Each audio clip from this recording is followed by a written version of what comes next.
Some ghosts refuse to stay buried, no matter how many prayers you speak over them. England, 1825. The morning bell at the Convent of St. Agnes rang through the mist-laden hills of Sussex with a clarity that had once brought Cecilia Hartley peace. She stood in the herb garden, her hands deep in the dark soil, coaxing life from the medicinal plants that sustained the small community. The coarse fabric of her novice habit scratched against her wrists as she worked, a constant reminder of the life she had chosen, or perhaps the life that had chosen her when all other doors had closed.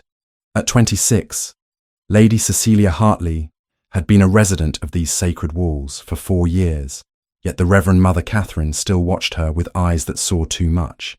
Cecilia felt that penetrating gaze even now as she tended the feverfew and chamomile, the older woman observing from the cloister with an expression that mingled compassion and concern. "Sister Cecilia," came a small voice behind her, hesitant and trembling. "Is that you?" Cecilia turned to find Molly standing at the edge of the garden path, her small hands outstretched, fingers searching the air.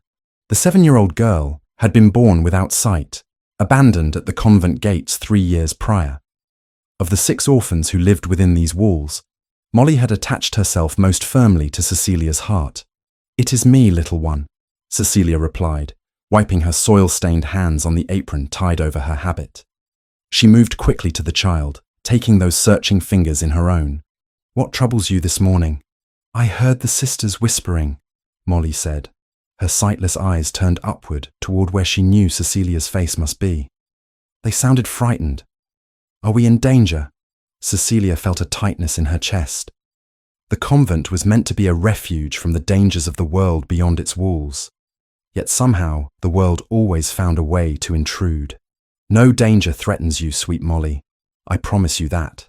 The child seemed to accept this reassurance, though her grip on Cecilia's fingers remained tight. "Will you read to us today? The story about the princess who lived in the tower?" "After midday prayers," Cecilia promised, stroking the girl's dark hair. "Now go find Sister Margaret." She was preparing bread in the kitchen and could use assistance counting the loaves. Molly smiled at the prospect of being helpful and made her way carefully back along the path, one hand trailing against the low stone wall that bordered the garden. Cecilia watched her go, that familiar ache settling in her chest, the one that came whenever she thought about the children and what her departure would mean to them. But she had no plans to depart. The perpetual vows she had not yet taken loomed ahead of her, a final step she had been postponing for reasons she could not fully articulate, even to herself. The Mother Superior had not pressed her, perhaps recognizing that whatever had driven Cecilia to these walls 4 years ago had not yet released its hold. The memories came unbidden, as they always did when her guard lowered. 6 years seemed both an eternity and merely yesterday. She had been 20 then, her hair worn long and unbound for the evening, dressed in silk the colour of morning sky. She remembered the weight of the sapphire necklace her mother had left her, cold against her collarbones as she descended the grand staircase of Hartwell Manor for what should have been a night of triumph. Alexander Greymont, the Duke of Winterbourne, had been courting her for 3 months. Everyone had whispered that an announcement was imminent. Cecilia herself had dared to believe in a future bright with promise, one where she would stand beside a man she had come to love with startling intensity. That night, her younger brother Edmund had accompanied her to the gathering, his 18 years making him seem both boy and man. He had been excited, speaking rapidly of his studies and his growing responsibilities, helping to manage the Winterbourne estates during his visits there. Alexander had taken Edmund under his wing, treating him as a younger brother. The 3 of them had formed a companionable triangle that felt like the beginning of a true family. Then, Edmund had died. The official account spoke of a tragic accident during a hunting party at the Winterbourne estate. A horse had thrown him, they said. The injuries had been severe. But in the chaos following Edmund's death, whispers had begun. Documents had surfaced, suggesting that Edmund, along with Cecilia herself, had been embezzling from the Winterbourne properties. Falsified records showed systematic theft, sums large enough to constitute betrayal of the deepest order. Cecilia had been bewildered, then horrified as the accusations mounted. She had stood before Alexander in the drawing room of Winterbourne Hall, her mourning blacks still new, and watched his face transform from the man who had kissed her hand with tenderness to a stranger carved from ice. "How could you?" he had asked, his voice devoid of the warmth she had come to cherish. "Both of you, scheming against me while I welcomed you into my home, into my confidence." "Alexander, please," she had begged, tears streaming down her face. "I know nothing of these documents. Edmund would never." "The evidence is overwhelming," he had cut her off, his grey eyes like winter storms. "My cousin Philip discovered the discrepancies. He showed me everything, the forged accounts, the diverted funds. Your brother's guilt is clear, and your own involvement cannot be disputed. Philip." Even now, the name tasted like ash in Cecilia's mouth. Alexander's cousin, the charming man who had always seemed helpful, always present with a ready smile and useful suggestions. He had been the one to produce the damning evidence, to stand at Alexander's shoulder, offering sympathetic words while systematically destroying her life. The true cruelty had come at Lady Hartwell's ball 2 weeks after Edmund's funeral. Alexander had attended, and Cecilia, still raw with grief and confusion, had approached him hoping to make him understand. Instead, he had faced her in the centre of the ballroom, where all of society could witness, and denounced her publicly. "Lady Cecilia Hartley stands accused of theft and conspiracy against my house," he had proclaimed, his voice carrying to every corner of the room. "I cannot in good conscience continue any association with a woman who has betrayed my trust so completely. Our understanding is at an end." The silence that followed had been deafening. Then the whispers had begun, a tide of scandal that swept through London's drawing rooms with vicious speed. Cecilia had fled the ball in disgrace, her father pale and shaking beside her in the carriage. The 2 years that followed had been a slow descent into isolation. Invitations ceased. Friends turned away. Her father, the Viscount Hartley, had tried initially to defend his daughter and dead son, but as the debts mounted and the social ostracism deepened, his support had crumbled. He had begun drinking heavily, making poor investments, sinking deeper into financial ruin. And somewhere in that decline, he had begun to believe the accusations himself, or at least to find it easier to blame Cecilia than to fight against the tide. "If you had not involved yourself with that duke," he had said one terrible evening, his words slurred with brandy, "Edmund would still be alive. Our name would still mean something."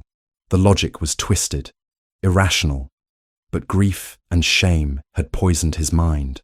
When Cecilia, desperate for any escape from the suffocating weight of her ruined reputation, had announced her intention to enter the convent of St. Agnes, her father had simply nodded. "Perhaps it is for the best," he had said, unable to meet her eyes. "A new life, away from all this." He had not come to see her off. In fact, he had not communicated with her at all in the 4 years since. The severance had been complete, absolute. Cecilia had arrived at the convent gates with nothing but a small trunk of belongings, and a heart so thoroughly broken that she wondered if it would ever heal. The convent had been kind. The Mother Superior had asked few questions, accepting that a young woman of good family might have reasons for seeking refuge that were better left unexamined.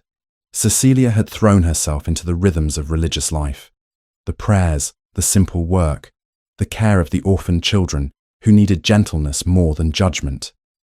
She found she was good with the children, particularly those like Molly, who had known rejection and abandonment. In their healing, she found fragments of her own. The herb garden became her sanctuary within the sanctuary, a place where she could coax life from the earth and feel some small measure of purpose. But the perpetual vows remained unsigned. The Mother Superior had mentioned them once, 6 months ago, in her quiet office overlooking the courtyard. "You have been a faithful servant to this community, Cecilia," the older woman had said. "But I wonder if you are here because you are called by God, or because you are fleeing from something else." Cecilia had not known how to answer. How could she explain that she no longer knew the difference? That the prayers felt like refuge more than devotion? That when she closed her eyes at night, she still sometimes saw Alexander's face as it had been before everything shattered, full of warmth and promise, and something that might have been love. Now, as she gathered her gardening tools and prepared to return to the convent proper for morning prayers, Cecilia felt an unease settle over her like a physical weight. The day felt different somehow, charged with an energy that made her skin prickle with apprehension. She was climbing the stone steps to the main building when she saw Sister Margaret hurrying toward her. Her usually placid face creased with anxiety.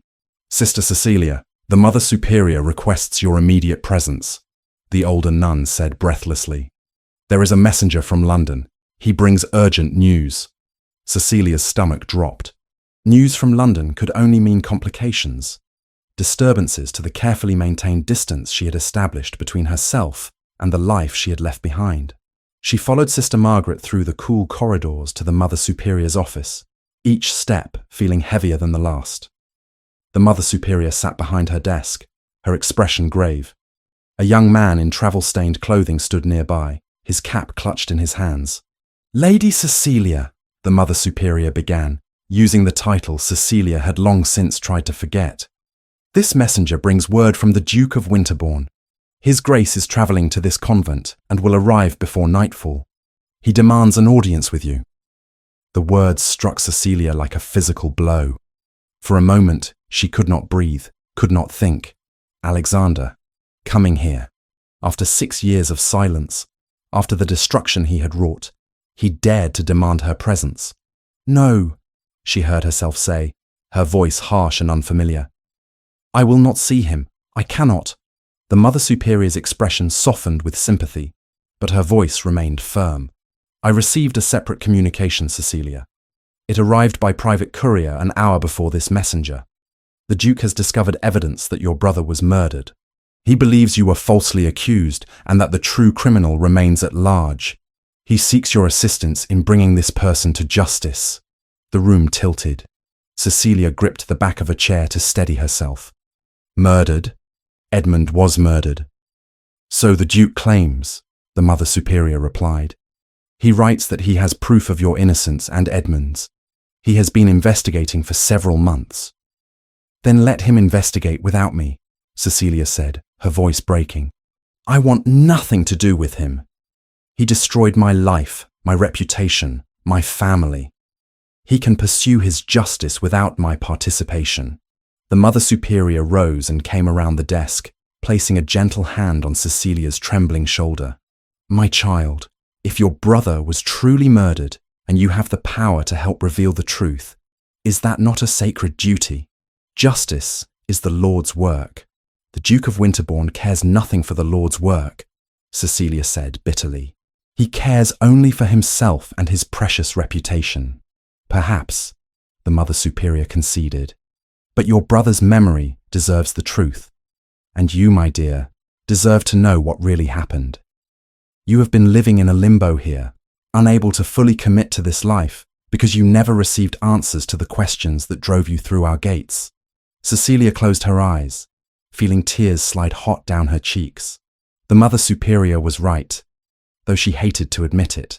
She had never understood why Edmund died. The official explanations had never made sense.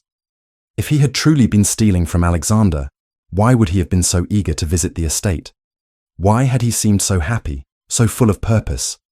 And if there was a chance, however small, that Edmund's name could be cleared, that her own innocence could be proven, did she not owe it to him to at least listen? "I need time to think," she whispered. "Time is a luxury we do not have," the Mother Superior replied gently. "The Duke arrives within hours. You must decide, Cecilia. Will you face him, or will you spend the rest of your days wondering what truths he might have revealed?" Cecilia stood in that quiet office, surrounded by the trappings of the religious life she had adopted but never fully inhabited, and felt the walls she had built around her heart begin to crack. Alexander was coming. The man who had shattered her was returning, bringing with him the spectre of the past she had tried desperately to bury. She thought of Molly, waiting for the story about the princess in the tower. She thought of Edmund, 18 and bright and dead, before his life had truly begun. She thought of herself at 20, dressed in blue silk and believing in happy endings. "I will see him," she said finally, the words tasting like surrender. "But only because Edmund deserves justice. Not for the Duke's sake, never for his sake. The Mother Superior nodded, understanding in her weathered face. I will be present during your meeting. You will not face him alone. As Cecilia left the office and made her way through the convent toward the small chapel where she often sought solace, she passed a window overlooking the road that wound up from the valley. In the distance, barely visible through the afternoon haze, she could see a column of dust rising. A carriage, travelling fast. He was coming. After 6 years of silence, after all the pain and shame and carefully constructed distance, Alexander Greymont was returning to her life. And Cecilia, despite every instinct screaming at her to run, to hide, to refuse, would face him. She knelt in the chapel, her hands clasped so tightly, her knuckles turned white, and prayed for strength. Not the strength to forgive him, that seemed impossible, but the strength to hear whatever truths he brought without shattering completely. Outside, the carriage drew closer. Inside, Cecilia felt every carefully buried emotion begin to stir, rising from the graves where she had interred them. Love and rage, hope and despair, all twisting together into something she could not name. The ghost was coming, and this time there would be no running away. The parlatorium of the Convent of St. Agnes was a small, austere room designed for the rare occasions when the sisters received visitors from the outside world. High windows allowed light to filter through, casting pale rectangles across the stone floor.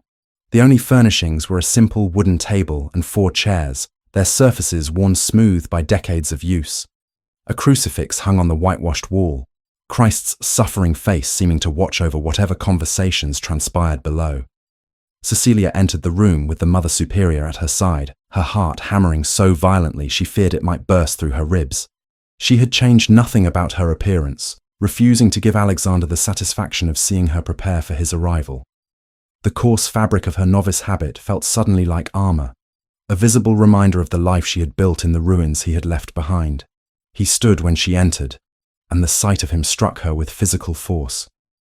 6 years had changed him in subtle ways. His face had grown leaner, the aristocratic planes more pronounced. Silver threaded through the dark hair at his temples, and lines bracketed his mouth that had not been there before. But his eyes remained the same penetrating grey, and they fixed on her now with an intensity that made her breath catch. "Lady Cecilia," he said, his voice deeper than she remembered, roughened by some emotion she could not identify.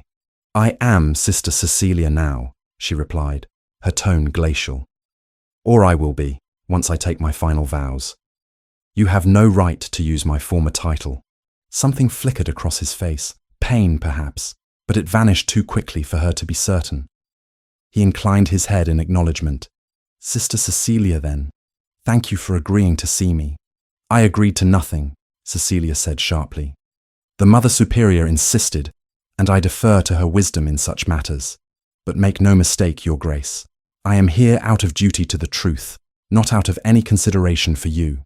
The Mother Superior gestured to the chairs. "Please, both of you, sit. This conversation will be difficult enough without conducting it while standing." Cecilia lowered herself into a chair across the table from Alexander, maintaining as much distance as the small room allowed.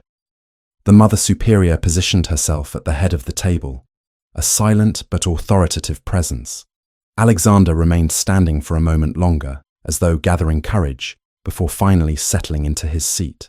"I do not know where to begin," he said quietly, his hands clasped tightly on the table before him, "except with the words I should have spoken 6 years ago, before I allowed pride and pain to turn me into something monstrous.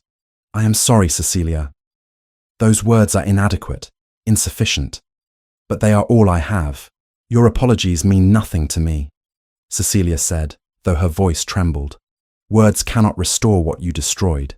My reputation, my family, my father's love, Edmund's memory, all of it, ruined because you were too weak and too foolish to question the evidence placed before you."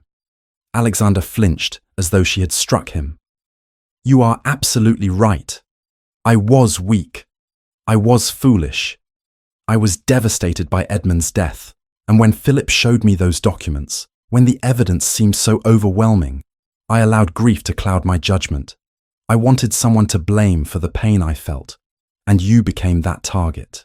Philip, Cecilia said, the name bitter on her tongue. Your devoted cousin, always so helpful, always so concerned. He played you masterfully, did he not? He did, Alexander admitted, his jaw tight. And I was too blind to see it. But I see it now, Cecilia. 3 months ago, I was reviewing old property records, trying to reconcile some discrepancies in the current accounts. I found archived documents that did not match the versions Philip had shown me 6 years ago. At first, I thought it was merely an administrative error, different drafts of the same records. But then I looked more closely. He reached into the leather satchel he had brought with him and withdrew a sheaf of papers. These are the original ledgers from the Winterbourne stables and tenant farms. And these, he placed another set beside them, are the versions Philip presented as evidence of theft. The differences are subtle but unmistakable. Figures altered, dates changed, signatures forged. Cecilia stared at the documents, but did not reach for them. You expect me to believe that after 6 years, you suddenly noticed inconsistencies? How convenient that your conscience should awaken now. It was not conscience that prompted my investigation, Alexander said bluntly. It was necessity. 3 months ago, Philip made a move to acquire control of the trust fund that supports the tenant families on my northern estates. He claimed I had authorized the transfer, produced documents with my signature. But I had authorized no such thing. When I challenged him, he became evasive. That made me suspicious enough to begin reviewing all his past work for the estate. He leaned forward, his voice gaining urgency. That is when I discovered the forgeries related to you and Edmund. And once I began to question Philip's integrity, other pieces fell into place. Edmund's death had never made sense to me, not truly. He was an excellent horseman. The physician's report was cursory at best, and Philip had been insistent about certain details, about calling in Dr. Fenwick specifically rather than our usual family physician. You are saying my brother was murdered, Cecilia said flatly, that someone deliberately killed an 18-year-old boy, and you expect me to sit here calmly while you describe it as though it were a matter of estate management gone wrong. I expect nothing from you, Alexander replied. I know I have no right to your calm, your patience, or your forgiveness. But yes, I believe Edmund was murdered. I believe Philip poisoned him because Edmund had discovered that Philip was systematically stealing from the estate. And I believe Philip then constructed an elaborate fiction to conceal his crime and remove anyone who might threaten to expose him. The Mother Superior, who had been silent until now, spoke gently. You mentioned you have evidence of this, Your Grace, beyond the forged documents. Alexander nodded. I have been conducting an investigation in absolute secrecy for the past 3 months. Philip has allies among my staff, people loyal to him rather than to me. If he had learned I was suspicious, he would have destroyed evidence or fled. I needed to gather proof before confronting him. He produced more papers from his satchel. This is a letter I intercepted between Philip and a business associate in London. In it, Philip references a payment made to Dr. Fenwick 6 years ago for services rendered. The timing corresponds exactly with Edmund's death. Cecilia's hands trembled as she finally reached for the letter, scanning the contents.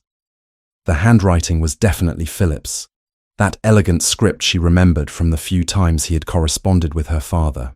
The reference was oblique but damning. The good doctor was well compensated for his discretion regarding the unfortunate incident. His relocation to the colonies ensures his silence remains permanent. There is more, Alexander continued. I have a written statement from a stable hand named Thomas Brightwell. 6 years ago, Philip approached him with money and instructions to testify that he had seen you and Edmund reviewing estate documents in private, discussing ways to conceal the theft. Thomas refused and was dismissed from service shortly after. I tracked him down in Yorkshire, where he has been working on a different estate. He was willing to provide testimony about Philip's attempted bribery. Cecilia set the letter down carefully, her vision blurring with tears she refused to shed in Alexander's presence. Why? She asked hoarsely. Why did Philip do this? What did Edmund ever do to him? What did I do? Edmund discovered the theft, Alexander said. I found references in the estate correspondence to questions Edmund had raised about the stable accounts. Philip managed those accounts directly. Edmund was bright, thorough, the kind of young man who would have noticed irregularities.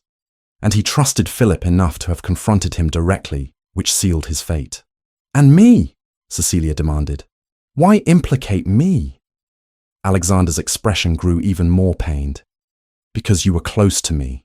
Because if you had remained in my life, you might have eventually noticed the same discrepancies Edmund had found.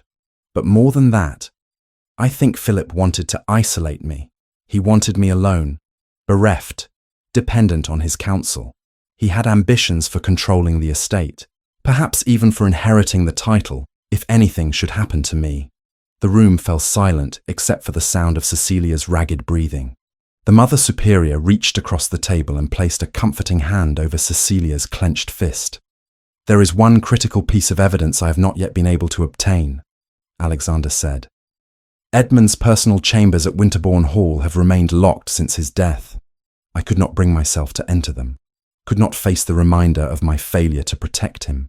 But Edmund once mentioned to me that he was keeping detailed notes about concerns he had regarding estate management.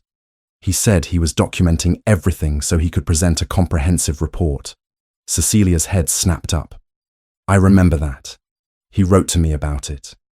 He was so proud to be helping manage your properties, so eager to prove himself useful. If those notes still exist, if we can find them in his rooms, they would provide conclusive evidence of Philip's theft and of Edmund's discovery of it. They would prove beyond any doubt that Philip had motive to kill him." "Then open the rooms," Cecilia said. "You do not need me for that."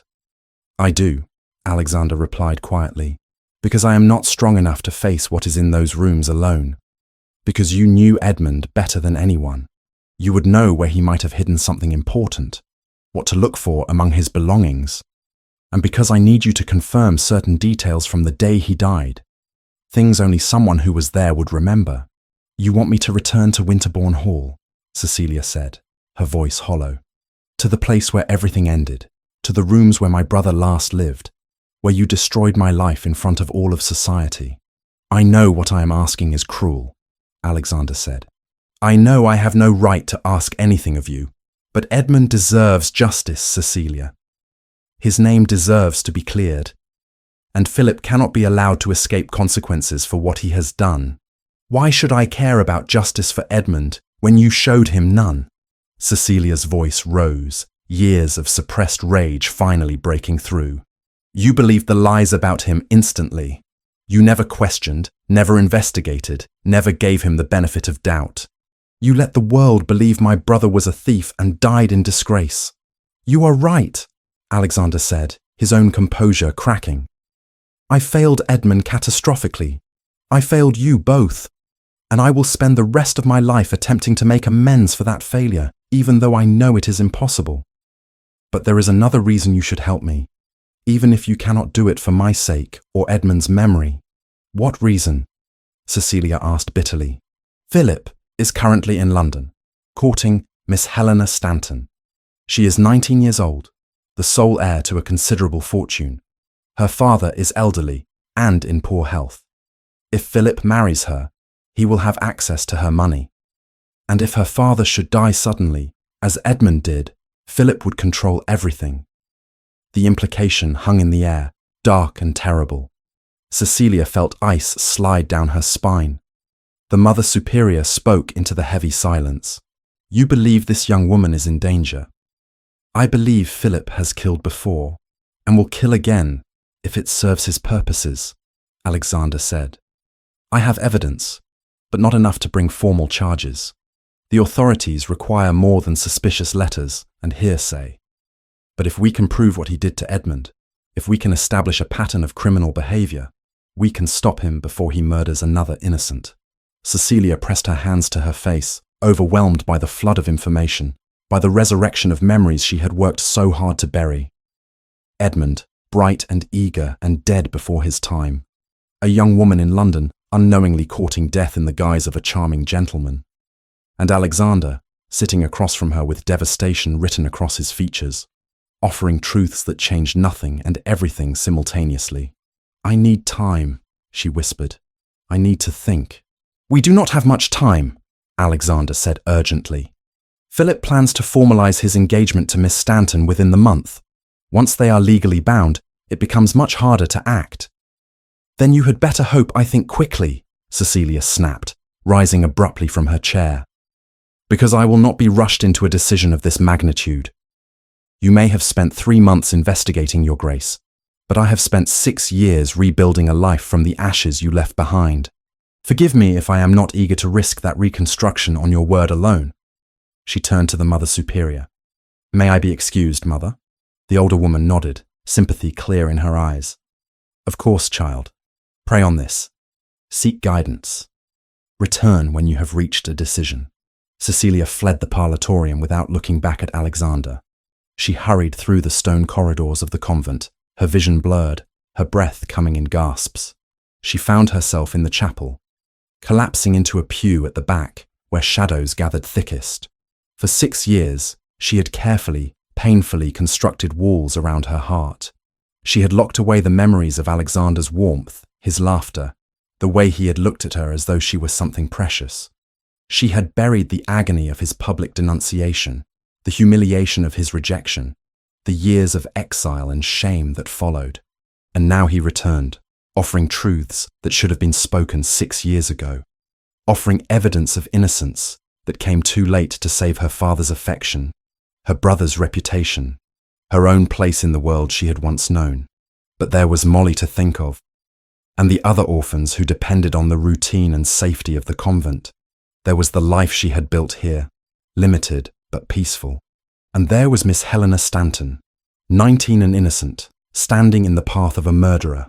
Edmund's face rose in her memory, young and smiling, alive with enthusiasm for the future he would never have. He deserved justice. But did Cecilia have the strength to pursue it? Did she have the courage to face Alexander again, to return to the place where all her dreams had died? She did not know.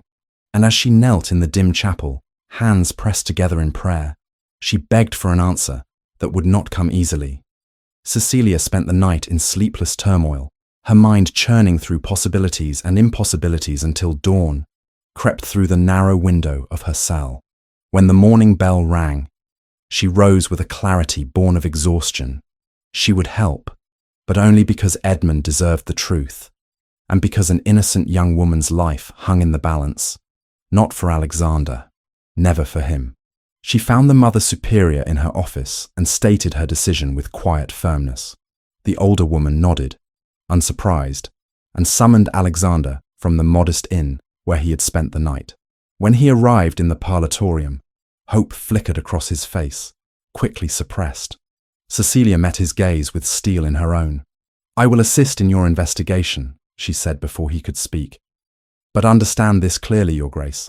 I do this for my brother's memory and to prevent another death. Whatever occurs between us will be strictly limited to this purpose. I am not returning to your life. I am not forgiving what you did. I am helping to catch a murderer. Nothing more. I understand, Alexander replied, though something in his expression suggested otherwise. Thank you. That is more than I deserve. Cecilia turned to where Molly sat in the corner, the child having insisted on being present, though she could not see what transpired. The girl's face was turned toward the voices, her small hands clasped tightly in her lap. Molly, Cecilia said gently, kneeling beside her. I must leave the convent for a short while. Perhaps 2 days, maybe 3. The child's face crumpled with distress. You are leaving me? Not leaving, dearest.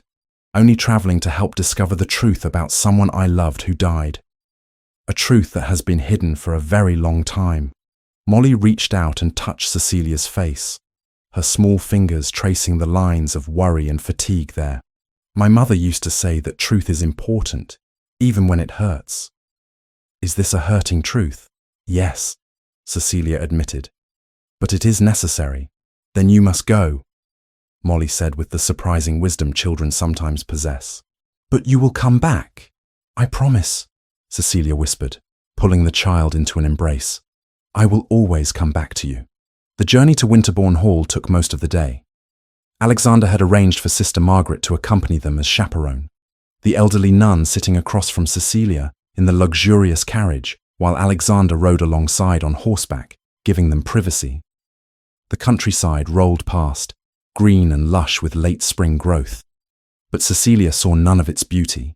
Her hands trembled in her lap as familiar landmarks began to appear, each one a milestone on a journey she had never wanted to make again. When the great house finally came into view, rising from its manicured grounds with the same imposing grandeur she remembered, Cecilia felt her breath catch. Here, she had danced in the ballroom. Here, she had walked the gardens with Alexander, discussing poetry and philosophy and dreams of the future. Here, her brother had died, and here, her own life had ended in all the ways that mattered. The carriage stopped, and Alexander appeared at the door to hand her down. His fingers closed around hers for the briefest moment, warm and solid, before she pulled away. "The servants do not know the full purpose of your visit," he said quietly as they walked toward the entrance. "I have told them only that you are assisting with reviewing some historical estate documents. Philip has allies here, people who report to him. We must be cautious." Inside, the house was both achingly familiar and disturbingly changed. New portraits hung on walls where old ones had been. Furniture had been rearranged. But the bones of the place remained the same, and memory assaulted Cecilia at every turn. They went first to Alexander's study, where he laid out documents and began walking her through the events of that fatal day 6 years ago. Sister Margaret settled into a chair by the window with her needlework, a silent presence ensuring propriety. "Tell me everything you remember about the dinner the night before the hunt," Alexander said. Cecilia closed her eyes, forcing herself to return to that evening. "We gathered in the formal dining room. There were perhaps 15 guests. Edmund sat to your left, as I recall. Philip was across from him. What did you notice about Philip that evening?" "He was attentive.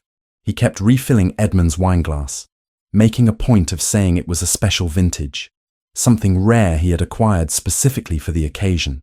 Edmund was flattered by the attention. He drank more than usual, I think, trying to appear sophisticated." Her voice caught.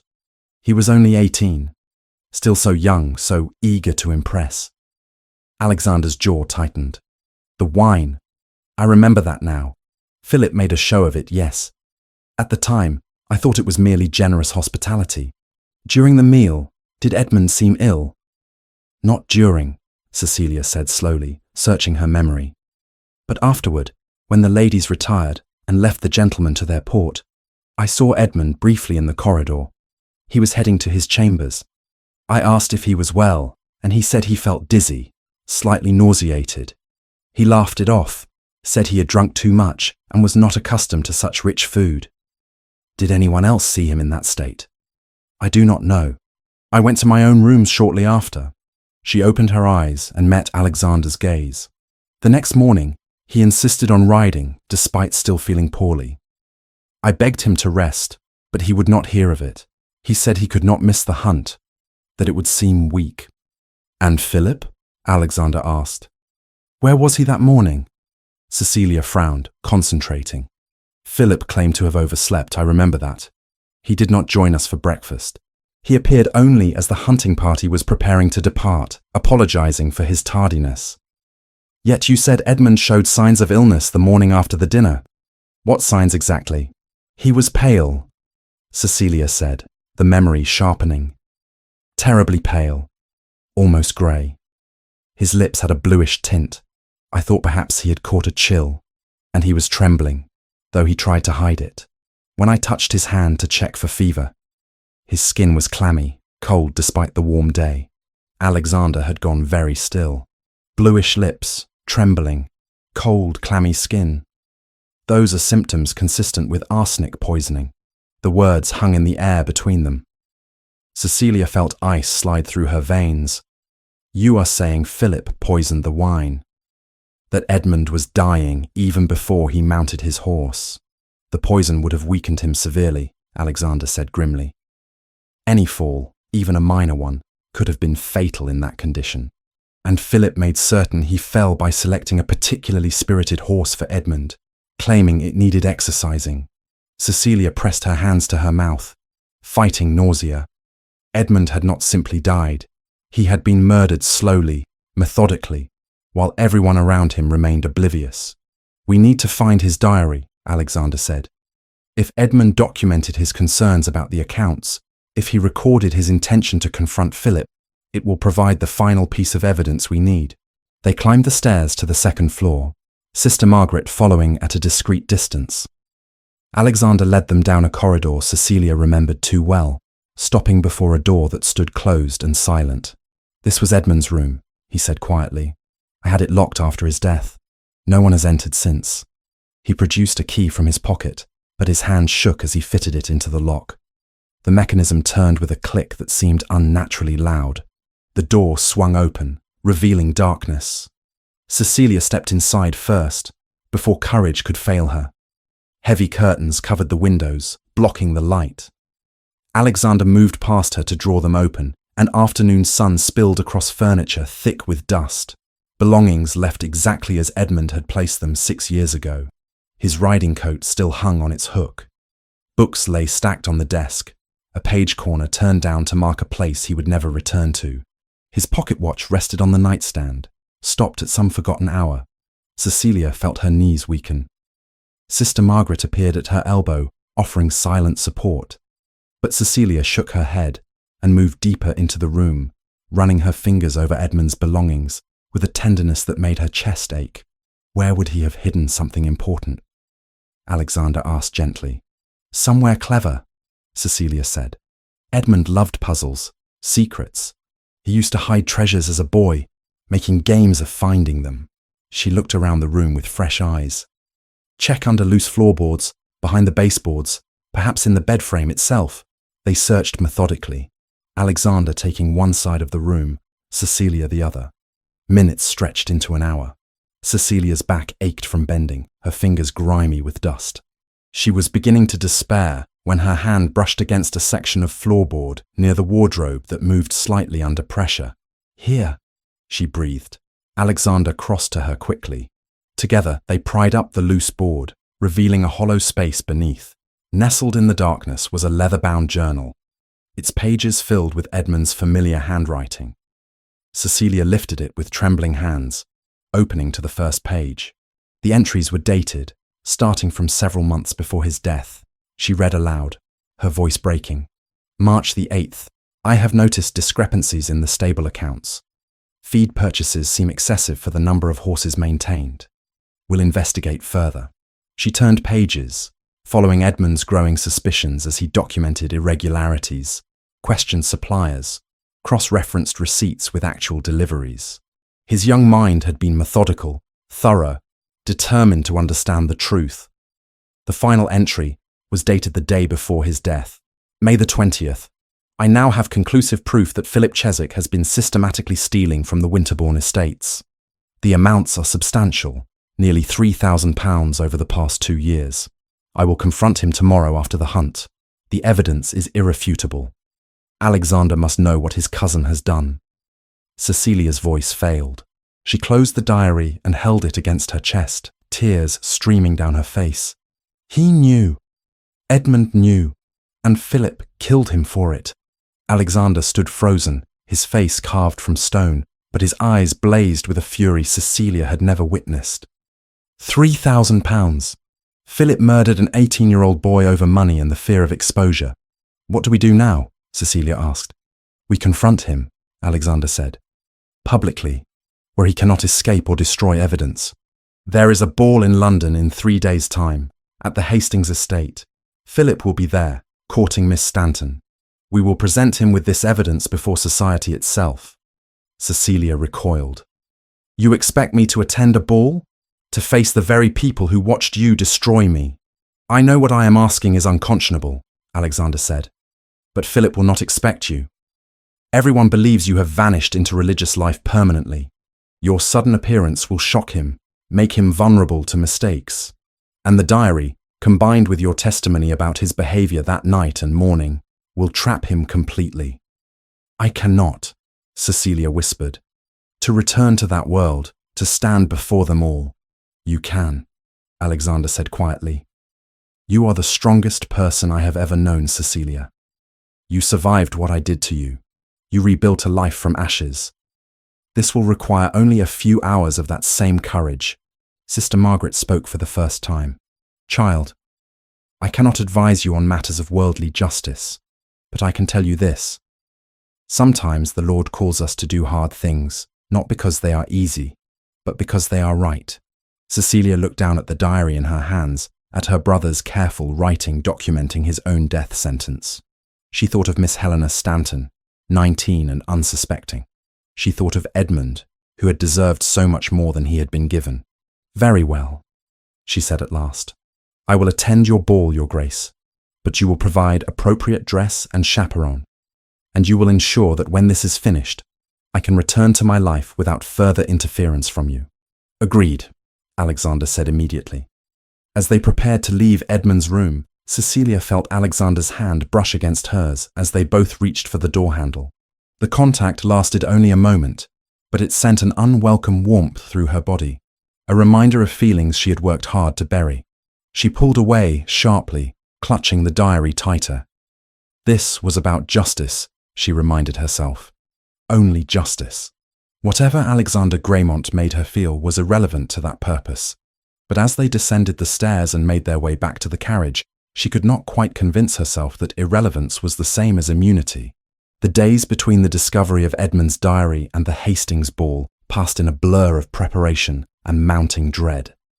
Cecilia had returned to the convent briefly to collect what few belongings she would need, and more importantly, to explain her extended absence to Molly. She found the child in the garden where Cecilia herself had spent so many hours cultivating peace among the herbs and flowers. Molly sat on the stone bench, her face turned toward the afternoon sun, her small hands folded in her lap with the patience of one accustomed to waiting. Molly, Cecilia said softly, settling beside her. The child's face brightened immediately. You came back. I knew you would, but Sister Margaret said you might be gone for several more days. That is what I need to speak with you about, Cecilia said, taking the small hands in her own. I must leave again, dearest. For 2, perhaps 3 more days. Molly's expression crumpled, tears welling in her sightless eyes. Why? Did I do something wrong? Oh, sweet child, no. Cecilia pulled her close. You have done nothing wrong. But the truth I spoke of, the one about the person who died, it requires me to go to London, to speak before many people, and help ensure that the one responsible for the death faces justice. Will it be dangerous? Molly asked, her voice muffled against Cecilia's shoulder. Cecilia hesitated. The ball itself held no physical danger, but the emotional peril of facing society's judgment again, of standing before the very people who had witnessed her destruction, felt more threatening than any bodily harm. Not the kind of danger you mean, she said finally. But it will be difficult. Frightening, in its own way. Molly pulled back and reached up to touch Cecilia's face, her fingers tracing the lines of worry there with uncanny accuracy. My mother used to say that courage is not the absence of fear, but acting despite it. Are you being courageous? I am trying to be, Cecilia whispered. Then I will be brave too, Molly declared, and I will wait for you. But you must promise to come back. I promise, Cecilia said, and meant it with every fibre of her being. She reached into her pocket and withdrew a small sprig of lavender from the garden. Keep this. When you hold it and smell it, remember that I am thinking of you and that I will return. Molly clutched the lavender as though it were the most precious treasure, bringing it to her nose to inhale its calming scent. The Mother Superior had been equally pragmatic about the arrangement. Take Sister Margaret with you as far as London, she instructed. The Duke has assured me that appropriate accommodation and chaperonage will be provided there. Go with God, child. Seek the truth, and let justice be served. Now, standing in a borrowed room in Alexander's London townhouse, with a seamstress pinning fabric around her, Cecilia felt as though she were being dressed for an execution rather than a ball. The gown Alexander had commissioned was beautiful in its restraint, a deep sage green silk that brought out the gold in her eyes without calling undue attention. The neckline was modest, the sleeves appropriate for a woman who had spent years in religious contemplation. It was the gown of a lady, but not one seeking to reclaim her place in society's highest echelons. "You look lovely," Sister Margaret said from her chair by the window. Cecilia stared at her reflection in the mirror, barely recognizing the woman who looked back. Her hair, which she had kept simply bound during her years at the convent, had been arranged in a more fashionable style by the lady's maid Alexander had provided. The transformation was startling and deeply unsettling. "I look like a ghost," she said quietly. "A spirit risen from a grave everyone assumed was permanent." "Perhaps that is fitting," Sister Margaret replied. "For you, go to haunt the one who put you there." The carriage ride to the Hastings estate felt endless. Alexander rode inside with them this time, his presence filling the confined space with tension. He had said little since their return from Winterbourne Hall, but Cecilia felt his gaze on her constantly, assessing, concerned, something else she dared not name. "Are you prepared for what will happen tonight?" he asked as the lights of the great house came into view. "I am prepared to see justice done," Cecilia replied. "Whether I am prepared for the spectacle that will accompany it remains to be seen. If at any moment you wish to leave, I will not leave until Philip is exposed." She cut him off. "Do not mistake my trepidation for weakness, Your Grace. I have survived worse than society's whispers." The ballroom blazed with candlelight, crystal chandeliers casting prismatic rainbows across silks and satins in every conceivable hue. The cream of London society had gathered for the Hastings annual spring ball, their laughter and conversation creating a din that struck Cecilia like a physical blow after years of the convent's quiet. When she entered on Alexander's arm, the effect was immediate and dramatic. Conversations faltered mid-sentence. Heads turned. The whispers began as a susurrus, building quickly to a roar barely concealed behind fans and gloved hands. "Is that truly Lady Cecilia Hartley? I heard she had taken permanent vows. The Duke brings his disgraced former fiancé to a ball? Has he lost his senses? Perhaps he seeks to rehabilitate her reputation. How noble! How foolish, you mean. The scandal will never be forgotten." Cecilia held her head high, her fingers resting lightly on Alexander's arm, using his solid presence as an anchor against the tide of judgment washing over her. She caught sight of several ladies she had once called friends, women who now turned deliberately away, their cuts direct and unmistakable. Lady Pemberton, who had wept at Cecilia's coming-out ball and sworn eternal friendship, looked through her as though she were invisible.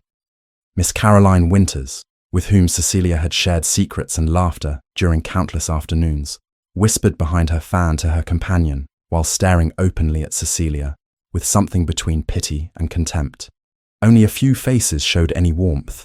Lord Hastings himself, their host, approached with genuine concern in his weathered features. "Lady Cecilia," he said, bowing over her hand, "it has been too long. You are most welcome in my home." "Thank you, my lord," Cecilia managed, grateful for even this small kindness. "I trust the evening will prove enlightening for all present," Lord Hastings continued, his sharp eyes moving between Cecilia and Alexander with understanding. Word had clearly reached him about the purpose of this appearance. Across the ballroom, Cecilia spotted Philip Cheswick. He stood in conversation with a young woman who could only be Miss Helena Stanton. Her dark hair arranged fashionably, her gown of white silk proclaiming her innocence and youth. She laughed at something Philip said, her face alight with the kind of trust that made Cecilia's heart clench with protective fury. Philip saw her at the same moment. The colour drained from his face so completely that he might have been carved from marble. His hand, which had been gesturing expressively, froze mid-motion. For one unguarded instant, Cecilia saw naked panic in his eyes. Then the mask slammed back into place. Philip smiled, that charming expression he wore so easily, and murmured something to Miss Stanton before beginning to make his way through the crowd toward them. But Cecilia noticed the slight tremor in his hands, the tightness around his mouth, the way his eyes darted toward the exits as though calculating escape routes. "Cousin," Philip said, reaching Alexander and offering a bow that managed to be both correct and subtly mocking. "What an unexpected pleasure. And Lady Cecilia, I had heard you had embraced religious life. How surprising to see you at such a worldly gathering." "Surprises seem to be the theme of the evening," Alexander replied coldly. "Shall we retire to somewhere more private, Philip? I have matters to discuss with you." "Private discussions at a ball?" Philip's laugh was forced. "Whatever could be so urgent, Alexander? Surely estate business can wait until morning." "I think not," Alexander said. He raised his voice, projecting to the assembled guests with the authority of his rank. "Ladies and gentlemen, if I might have your attention." He had not chosen this stage lightly. In the hours before the ball, he had already laid his evidence before Sir Reginald, the local magistrate, and secured his promise to be ready to act the moment Philip's guilt was plain. The ballroom fell silent with gratifying speed. All eyes turned toward them, curiosity and scandal hunger written plainly on every face. "I have brought before you tonight a matter of grave importance," Alexander continued. "6 years ago, my young cousin Edmund Hartley died at my estate under circumstances that were ruled accidental. At that same time, Lady Cecilia Hartley and her brother were accused of theft and betrayal. These accusations led to scandal, to the destruction of reputations, to exile and suffering. Philip's face had gone from white to grey. "Alexander, this is hardly the place. I have discovered evidence that those accusations were false." Alexander spoke over him. "That Edmund Hartley and Lady Cecilia were innocent of all wrongdoing.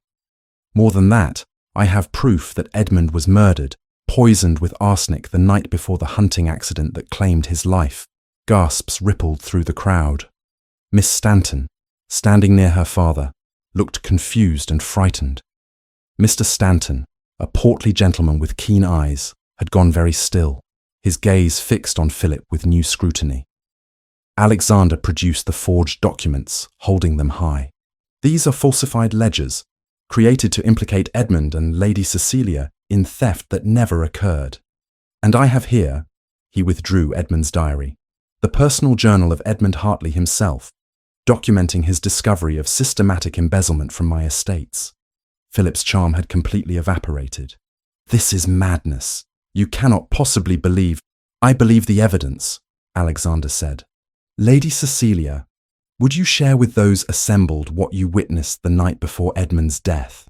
Cecilia's mouth had gone dry, but she forced herself to speak clearly.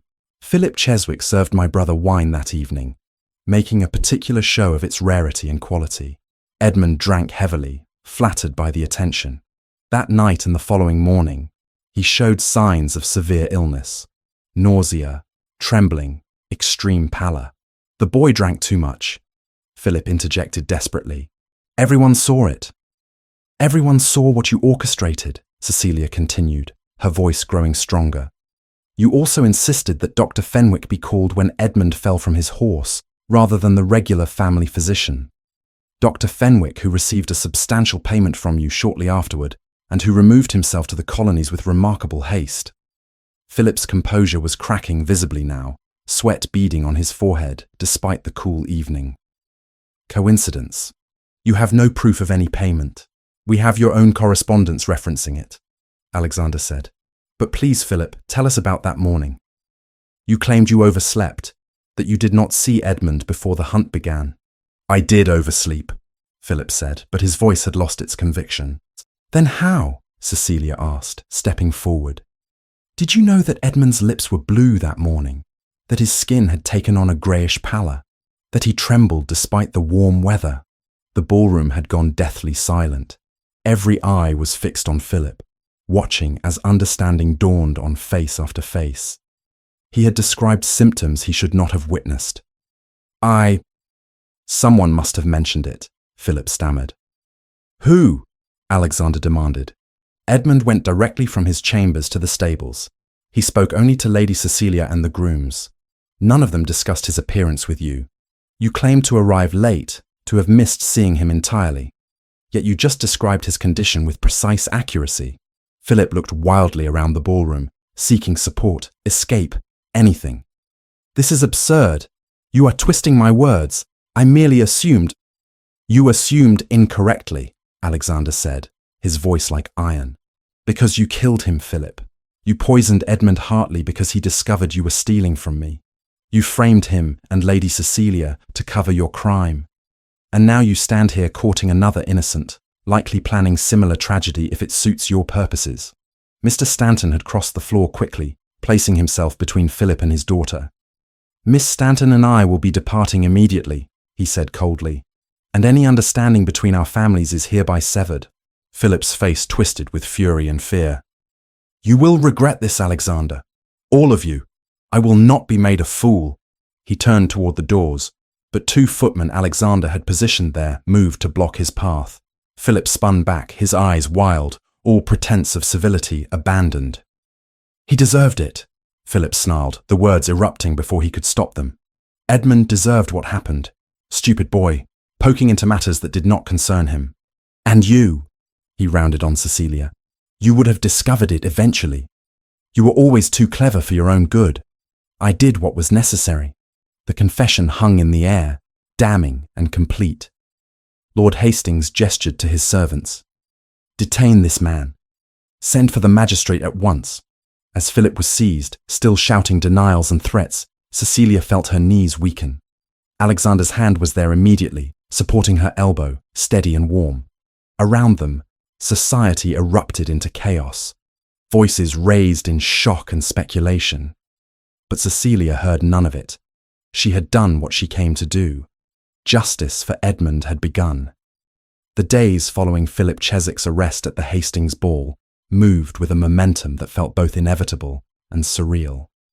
Cecilia found herself ensconced in Alexander's London townhouse, Sister Margaret remaining as constant chaperone, while the machinery of justice ground slowly forward. Philip had been taken into custody immediately, the weight of evidence and his own damning words at the ball leaving authorities little choice but to detain him pending formal charges. Alexander had hired the finest solicitors to ensure the case was prosecuted with full vigour, while Cecilia provided detailed written testimony about the events surrounding Edmund's death. 3 days after the ball, word came that Philip had confessed fully under formal interrogation. The magistrate, a stern man named Sir Reginald Thornby, had presented him with the accumulated evidence. Edmund's diary documenting the theft, the forged ledgers, correspondence referencing payments to Dr. Fenwick, and the testimony of multiple witnesses to Philip's behaviour and statements. Faced with irrefutable proof, Philip had finally abandoned all pretense. According to the official report Alexander shared with Cecilia, Philip admitted to administering arsenic to Edmund in the wine during dinner. He had obtained the poison through a contact in London, claiming it was needed for dealing with vermin on the estate. Edmund's discovery of the systematic embezzlement, which had indeed totalled nearly £3,000 over 2 years, had prompted Philip to act swiftly. Philip confessed that he had deliberately chosen a spirited, difficult horse for Edmund the morning of the hunt, knowing the boy's weakened condition from the poison would make him unable to control the animal properly. The fall had been expected, even orchestrated. Dr. Fenwick, a physician with gambling debts and flexible ethics, had been paid handsomely to provide a cursory examination and declare the death accidental, then remove himself permanently to the American colonies, where questions could not reach him. The forged documents implicating both Edmund and Cecilia had been created methodically over several weeks following Edmund's death. Philip had access to estate records, knowledge of both Edmund's and Cecilia's handwriting, and the technical skill to alter ledgers convincingly. His goal had been twofold: to deflect suspicion from himself and to isolate Alexander emotionally, making the Duke dependent on Philip's counsel and support. When Cecilia read the confession, her hands shook so violently that Alexander had to take the papers from her before she dropped them. The calculated cruelty of it, the methodical destruction of innocent lives for money and ambition, left her breathless with rage and grief. "He will hang for this," Alexander said quietly. "The law is clear on murder, especially when combined with theft and conspiracy." "Good," Cecilia replied, her voice hard. Let him face the consequences Edmund never had the chance to escape. London society, which had witnessed Philip's exposure in spectacular fashion, erupted into scandal. The story spread through drawing rooms and gentlemen's clubs with remarkable speed. Within 2 days, every newspaper in the city had published accounts of the dramatic confrontation at the Hastings ball, and more importantly, formal retractions of the accusations that had destroyed Cecilia's reputation 6 years prior. The Morning Chronicle ran a particularly thorough piece titled "The Vindication of Lady Cecilia Hartley, Innocence Proven, Villainy Exposed." The article detailed the evidence against Philip, praised Cecilia's courage in returning to face society for the sake of justice, and condemned those who had been too quick to believe the worst without proper investigation. Lady Pemberton, who had cut Cecilia so deliberately at the ball, sent a note of apology so effusive it bordered on desperate. Other former friends followed suit, suddenly remembering their affection for dear Cecilia, and expressing shock that they could have been deceived by Philip's machinations. Invitations began arriving at the townhouse, society eager to reclaim the wronged lady and demonstrate their support now that the truth had been revealed. Cecilia accepted none of them. She had no interest in being society's latest cause or redemption story. The world that had cast her out so easily could not win her back with a few apologetic notes and invitations to tea. Alexander had been working behind the scenes on another matter. He requested a meeting with the Viscount Hartley, sending word to the modest residence where Cecilia's father now lived. The meeting took place in Alexander's study, with Cecilia present at her own insistence. The Viscount Hartley who entered the room bore little resemblance to the proud, imposing man Cecilia remembered from her youth. He had aged dramatically, his once dark hair now completely grey, his frame stooped and thin. When he saw Cecilia, his face crumpled with emotion. "My daughter," he whispered. "Father," Cecilia replied, her tone carefully neutral. Alexander gestured for them both to sit. "Lord Hartley, I have asked you here to discuss a matter of restitution. 6 years ago, I wrongfully accused your daughter and your son of crimes they did not commit. That accusation led directly to your family's social ostracism and subsequent financial difficulties. While no amount of money can compensate for the suffering I caused, I am obligated morally and ethically to make what amends I can." He placed papers on the desk between them. "These documents detail your outstanding debts, which total approximately £12,000. I am prepared to settle all of them immediately and to provide an additional sum to ensure your household stability going forward." The Viscount stared at the papers, his weathered hands trembling. "Your Grace, I cannot accept charity." "It is not charity," Alexander said firmly. "It is obligation. I destroyed your family's reputation based on lies. The financial consequences that followed were a direct result of my actions." "This is not generosity, Lord Hartley. This is justice." "You were deceived," the Viscount protested weakly. "Philip manipulated all of us."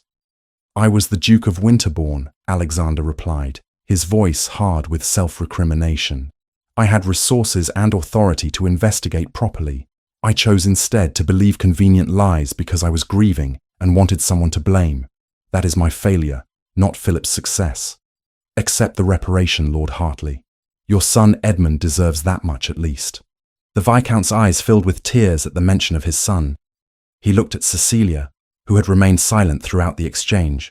"Cecilia, I do not know what to say to you. What I did, abandoning you when you needed me most.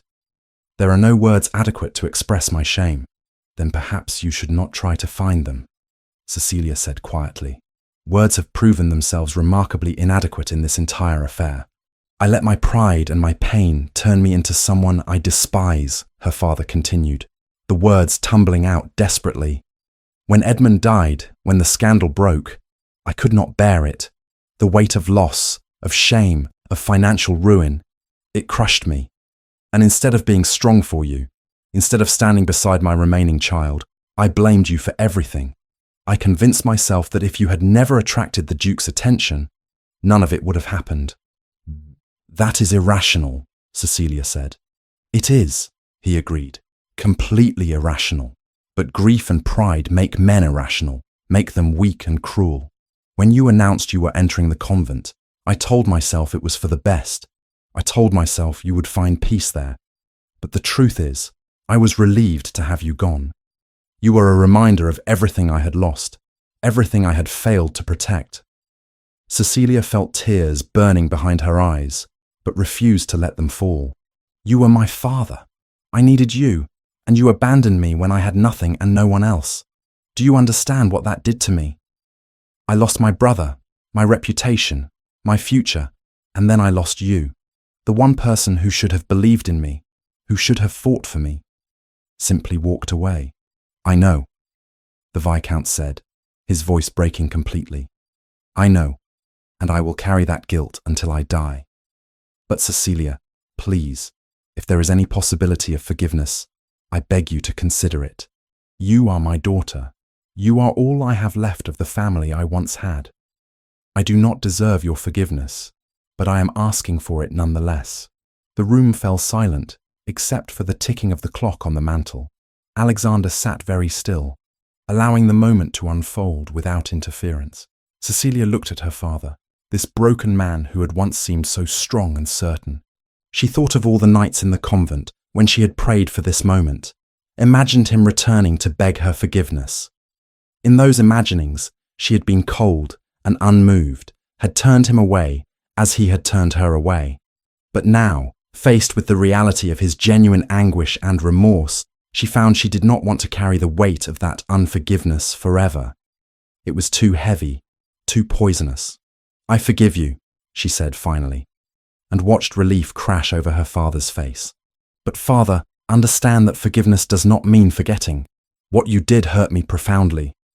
I will not pretend otherwise, and I cannot simply return to being your daughter as though the past 6 years never happened. We must rebuild from here, slowly, with honesty. I will take whatever you are willing to give, the Viscount said, tears streaming down his face. Thank you, Cecilia. Thank you. Alexander ensured the financial documents were signed, the debts marked for payment. As the Viscount prepared to leave, he embraced Cecilia awkwardly, and for the first time in 6 years, she allowed it. After he departed, Alexander turned to Cecilia. You showed him more grace than he deserved. Perhaps, Cecilia replied, but I am tired of carrying bitterness. It solves nothing and poisons everything. And what of me? Alexander asked quietly. Is there any possibility of grace for the man who started all of this? Cecilia met his eyes, those grey depths that had once made her heart race. You have proven Edmund's innocence. You have restored my reputation. You have given my father his life back. But your grace, those are not acts done for my forgiveness. They are acts done because they were right and necessary. Do not confuse duty with redemption. I do not confuse them, Alexander said. But I hope that perhaps, over time, duty might lead to something more. I am returning to the convent tomorrow, Cecilia said, changing the subject deliberately. I have been away too long. Molly will be distressed, and the Mother Superior needs my assistance with the children. Will you take final vows? Alexander asked. I do not know, Cecilia admitted. I have much to consider. The journey back to Sussex was accomplished in silence, Sister Margaret dozing in the corner, while Cecilia stared out at the passing landscape. She felt hollowed out, exhausted in ways that went beyond physical tiredness. When they arrived at the Convent of St. Agnes, Molly was waiting at the gate, her small face turned toward the sound of approaching wheels. The moment Cecilia stepped down from the carriage, the child ran to her with surprising accuracy, throwing her arms around Cecilia's waist. You came back, Molly sobbed. You came back. I promised you I would, Cecilia said, kneeling to embrace her properly. I will always keep my promises to you, sweet one. The Mother Superior met them in the courtyard, her weathered face creased with concern as she studied Cecilia's drawn features.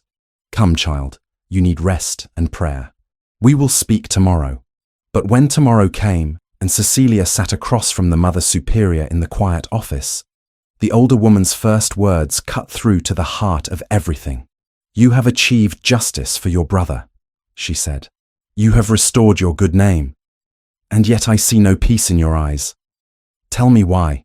Cecilia struggled to articulate the turmoil within her. I do not know if I belong here anymore. Perhaps I never did. That is what we must discern, the Mother Superior said gently. Cecilia, when you came to us 4 years ago, you were fleeing unbearable pain. The convent offered you refuge, and we were glad to provide it. But refuge taken in desperation is not the same as a true calling to religious life. I have been happy here, Cecilia protested weakly. Have you? Or have you simply been safe? The Mother Superior leaned forward. You have not taken final vows, despite numerous opportunities. You hesitate on the threshold year after year. That hesitation tells me your heart is not fully committed to this path. What if I am afraid to leave? Cecilia whispered. What if the world beyond these walls destroys me again? Then you must ask yourself whether living in fear of destruction is truly living at all, the Mother Superior replied. God calls us to many different forms of service, Cecilia. For some, that service is best done within convent walls. For others, it is done in the wider world, through works of mercy and justice. Only you can know which path is truly yours. But you must answer honestly, to yourself and to God. Cecilia left the office with more questions than answers. But for the first time in years, she felt the possibility of a choice. Not a choice born of desperation or escape, but a genuine decision about the life she wanted to live. The weeks following her return to the convent passed in a haze of internal turmoil that Cecilia struggled to conceal from the watchful eyes of the sisters. She maintained her routines with mechanical precision. Morning prayers, work in the herb garden, care of the orphans, evening devotions. But beneath the surface of normalcy, her soul churned with questions that grew more insistent with each passing day. The Mother Superior's words echoed constantly in her mind. Was she here because God had called her, or because she had been running from unbearable pain? The distinction seemed crucial, yet Cecilia found herself unable to answer with the certainty such a question demanded. She spent long hours in the chapel, kneeling on the cold stone floor until her knees ached and her back cramped, begging for clarity that refused to come easily. The familiar prayers that had once brought comfort now felt hollow, words recited by rote rather than spoken from genuine conviction. In the garden, surrounded by the lavender and rosemary she had planted with her own hands, Cecilia examined her feelings with brutal honesty.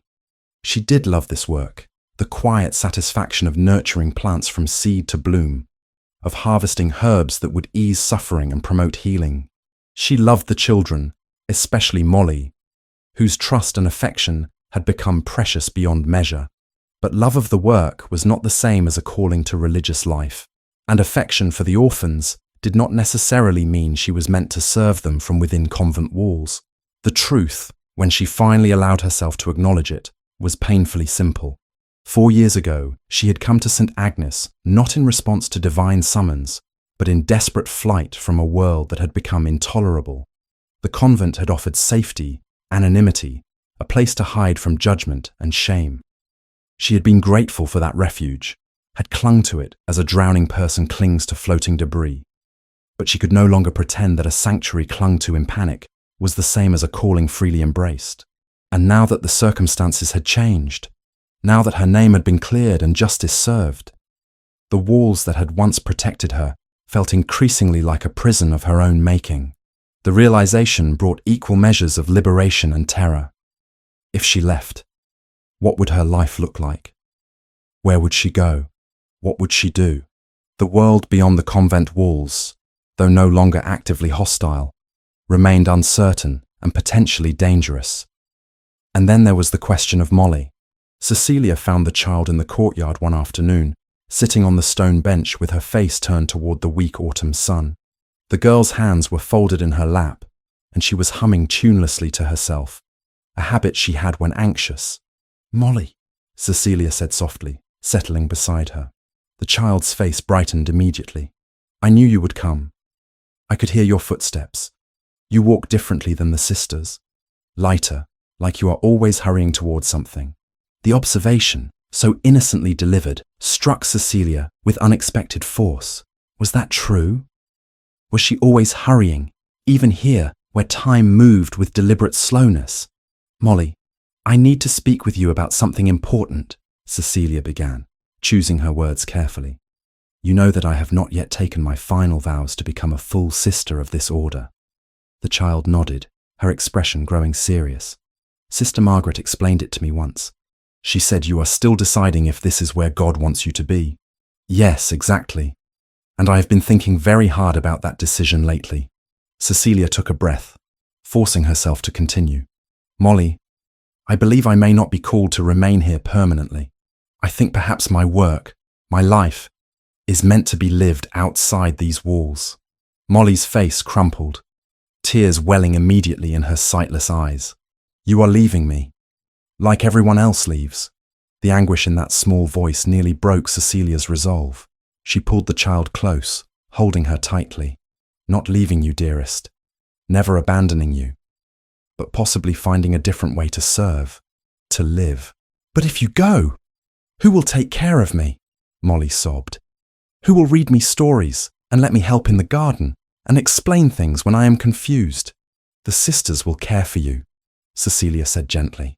The Mother Superior loves you very much, as do Sister Margaret and Sister Anne. But they are not you, Molly said with devastating simplicity.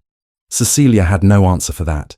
She simply held the child and let her cry, her own tears falling silently into Molly's dark hair. When the storm of weeping finally subsided, Molly pulled back and reached up to touch Cecilia's face with those impossibly perceptive fingers. You are crying too, she said. This makes you sad. Very sad, Cecilia admitted. Because I love you, Molly. You have become so precious to me. Then why would you leave if it makes you sad? How to explain to a 7-year-old the complexity of calling and duty and the need to be honest with oneself and God? Cecilia struggled for words that would make sense to a child's understanding. Do you remember when Sister Margaret explained about lying? She finally asked. How telling untruths is wrong, even when the truth is difficult. Molly nodded. Well, staying here when my heart tells me I belong elsewhere would be a kind of lie. I would be pretending to have a calling I do not truly possess. And lying to God is perhaps the worst kind of dishonesty. The child considered this with remarkable gravity. My mother used to say that before she left me here. Molly said slowly. She said I should always tell the truth, even when it hurt. She said lies poison everything. Your mother was very wise. So if your heart says you belong somewhere else, and you stay here anyway, you would be lying to God and to yourself and to all of us, Molly reasoned with child logic. And that would be wrong. Yes, Cecilia whispered. That would be wrong. Molly was quiet for a long moment, her small face working through emotions too large for her years. Finally, she said, I will be very sad if you leave. It will hurt my heart. But I do not want you to tell lies, and I do not want you to be sad forever, just to keep me from being sad for a while. The wisdom of it, coming from such a small person, left Cecilia breathless. You are extraordinary, Molly. Do you know that? Sister Anne says I am stubborn and ask too many questions, Molly replied, but a small smile tugged at her lips. Will you visit me? If you leave, will you come back sometimes? As often as I possibly can, Cecilia promised. I will never truly leave you, sweet one. Distance does not end love.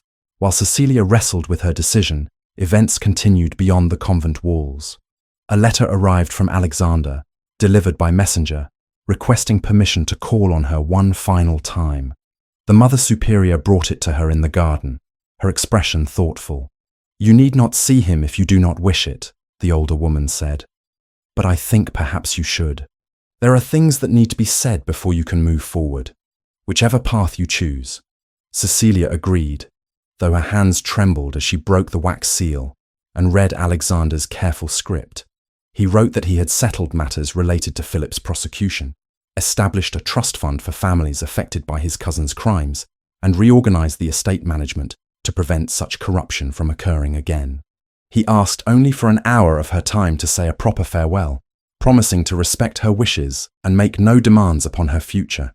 They met again in the parlatorium, Sister Margaret once more serving as chaperone. Alexander looked tired, Cecilia thought, older than his 30 years. The events of recent weeks had clearly taken their toll. Thank you for seeing me, he said quietly. I know I have no right to your time or consideration. You have travelled from London, Cecilia replied. The least I can do is hear what you have come to say. Alexander glanced at Sister Margaret, who had positioned herself discreetly by the window with her needlework. He seemed to gather courage before speaking. I wanted you to know that I have made peace with your father, he said.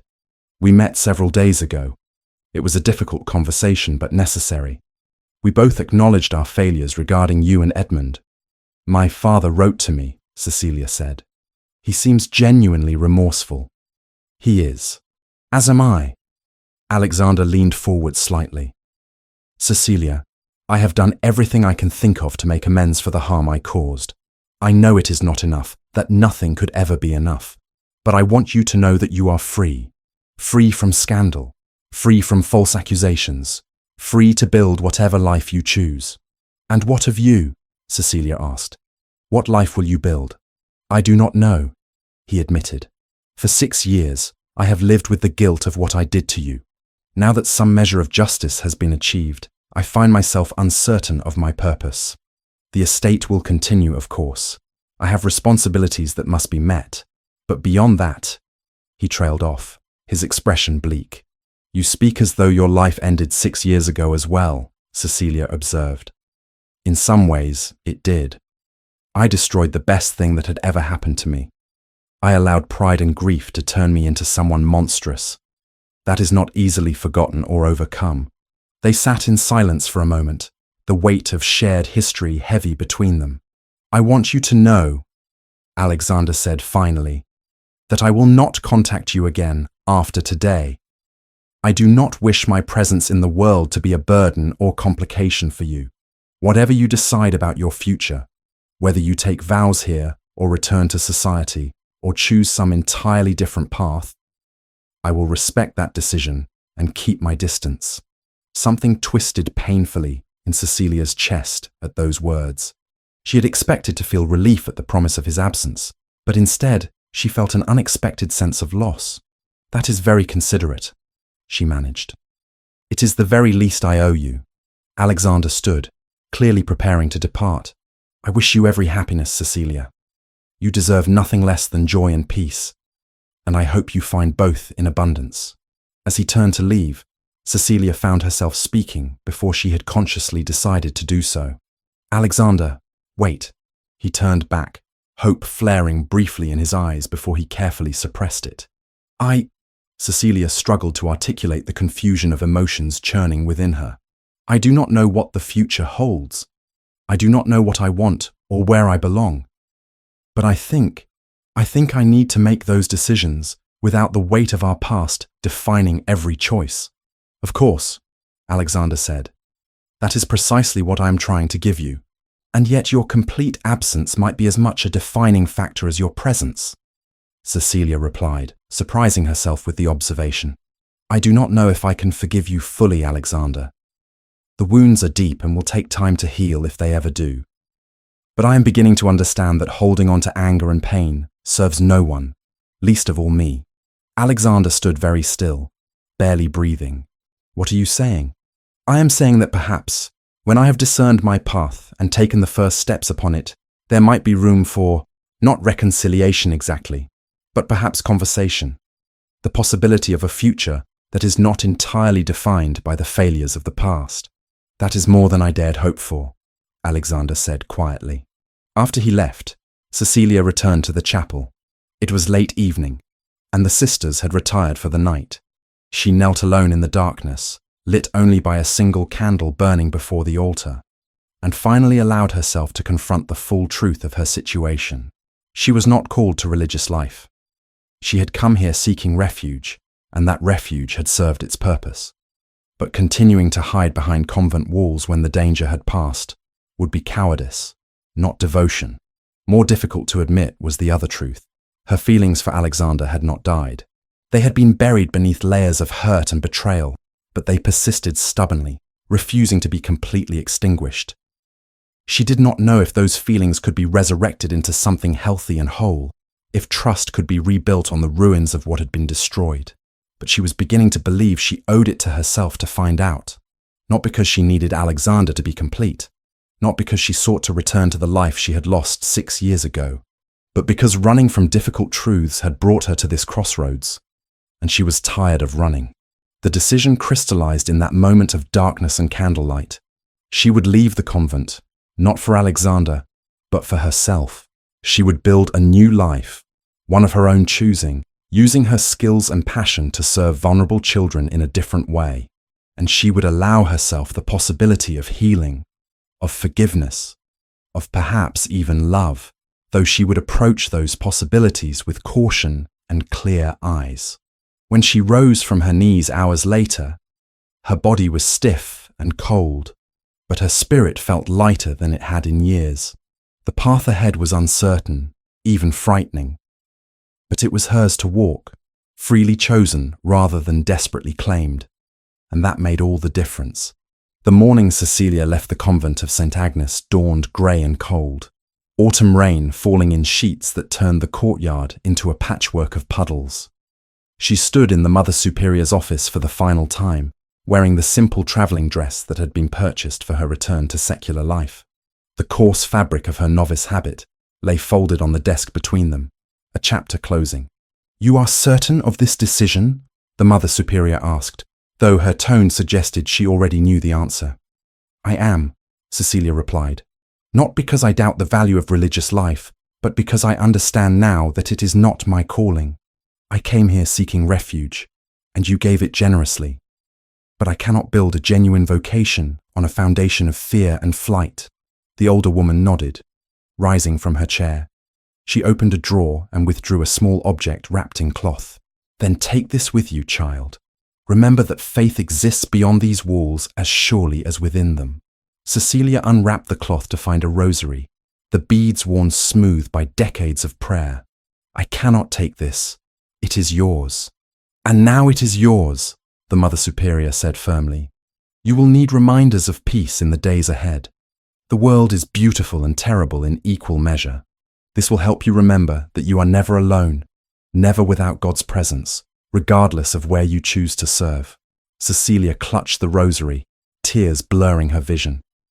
"Thank you for everything, for giving me sanctuary when I had nowhere else to go, for not pressing me to take vows I was not ready to speak, for helping me understand the difference between hiding and devotion." "Go with God, Cecilia," the Mother Superior said, embracing her, "and know that you will always have a home here if you need it." The hardest farewell came in the small room Molly shared with 3 other orphans. The child sat on her narrow bed, her sightless eyes red from crying, clutching the sprig of lavender Cecilia had given her weeks ago, now dried and faded. "You promise you will visit?" Molly asked, for perhaps the 20th time. "I promise," Cecilia said, kneeling before her. "Every week if I can manage it. Every fortnight at the very least. You are precious to me, Molly. Leaving the convent does not mean leaving you, but it will not be the same," the child said with devastating accuracy. "You will not be here when I wake up frightened in the night. You will not read to me every afternoon. You will not let me help in the garden." "No," Cecilia admitted, refusing to offer false comfort. "It will not be the same. But Molly, listen to me carefully. Sometimes we love people so much that we want to hold them close forever, to keep them exactly where we know we can find them. But that is not love at its best. Love at its best wants the other person to flourish, even if that means they must go somewhere we cannot follow." Molly's small face crumpled. "I want you to flourish, but I will miss you so much it feels like my heart is breaking." "And I will miss you," Cecilia whispered, pulling the child into her arms. "My brave, wise, extraordinary girl. But I will carry you in my heart wherever I go, and I will return to you again and again. That is my solemn promise." When she finally pulled away and walked toward the waiting carriage, Molly stood at the convent gate with Sister Margaret's hand on her shoulder, her small face turned toward the sound of Cecilia's footsteps. Cecilia forced herself not to look back, knowing that if she did, her resolve might crumble entirely. Her father's house, when she arrived, was almost unrecognizable from the grand estate of her childhood. Alexander's payment of the debts had saved the Viscount from complete ruin, but the lifestyle had been drastically reduced. The London townhouse was gone, sold to pay creditors. What remained was a modest country house in Hampshire, comfortable but unremarkable, staffed by a handful of loyal servants who had refused to abandon the family despite years of unpaid wages. The Viscount himself met her at the door, his hands shaking as he helped her from the carriage. "Welcome home, daughter," he said, his voice breaking on the words. "Thank you, father," Cecilia replied, and meant it, though the word home, felt strange on her tongue. This place held no memories for her, bore no resemblance to the life she had known before everything shattered. The reintegration into even this reduced version of society proved more difficult than Cecilia had anticipated. Word had spread of her vindication, of Philip's crimes, and her proven innocence. The newspapers had published their retractions. Society had collectively decided to welcome her back into acceptable company. But the reality was far more complex than simple acceptance. Some greeted her with genuine warmth, particularly those who had known her in childhood and had always doubted the accusations. Lord Hastings and his wife called within the first week, bringing gifts and expressing sincere pleasure at her return to the world. A few former friends wrote letters of apology that seemed heartfelt, admitting they had been wrong to turn away so quickly. But others treated her with a curiosity that bordered on cruelty, asking intrusive questions about her time in the convent, about Alexander, about Philip's trial. She became an object of fascination, a scandal rehabilitated, a tragedy with a satisfying resolution. At small gatherings, she would catch people staring, whispering behind fans, treating her as a curiosity rather than a person. Still others remained coldly distant.